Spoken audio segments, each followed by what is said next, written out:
But the Mm. Russians, it's a small price to pay, the fact that they're cutting off drinking water to their own people in or their occupied area in Crimea. It will, to their mind, close down some Ukrainian military options and use the word attack advisedly. And I think we have to assume it was attacked. There is, of course, a possibility that it failed, perhaps because of previous damage.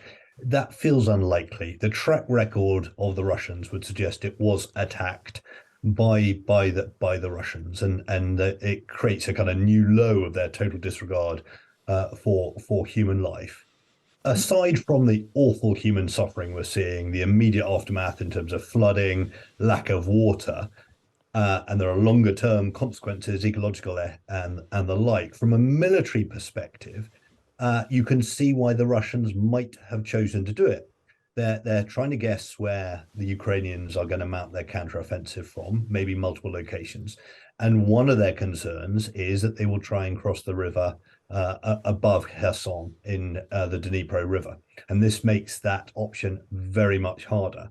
Who knows whether the Ukrainians did intend to cross there, but the Mm. Russians, it's a small price to pay, the fact that they're cutting off drinking water to their own people in or their occupied area in Crimea. It will, to their mind, close down some Ukrainian military options. Right now, you'll have seen Alexei Danilov, the secretary of Ukraine, is saying that the counteroffensive has not actually begun. I know we have to take what almost everybody says with a pinch of salt, but it's been widely thought that it was in some way underway, hasn't it? I mean, we've seen reports of that taking place. Russia putting out reports of repelling advances, but that's been contradicted by Russian bloggers and by some Russian commanders on the ground. Yes, as you say, quite right at the moment, you're going to get information and disinformation. It's a guessing game.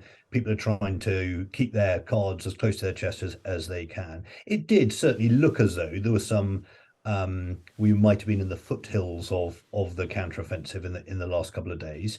But that hasn't yet kind of really gathered momentum. So maybe it was the foothills and it's on pause, or maybe had nothing to do with the counteroffensive at all. But we're all staring, looking for the evidence, and we were seeing something that wasn't yet there. I mean, what is clear is that the Ukrainians are still pressing very hard around Bakhmut.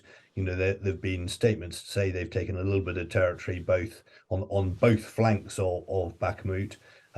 So, as you say, meanwhile, the Russians have put out what seems fantastical claims of having blocked Ukrainian advance, 300 dead, 16 tanks. I mean, that feels to me absolute smoke and mirrors. But I think we've just got to keep watching very closely. Yeah, but there are also though fears in the background, Rupert, out there of the nuclear plant becoming a deliberate target for destruction by Russia. It's been suggested that is even more likely than a nuclear strike, however likely that may be.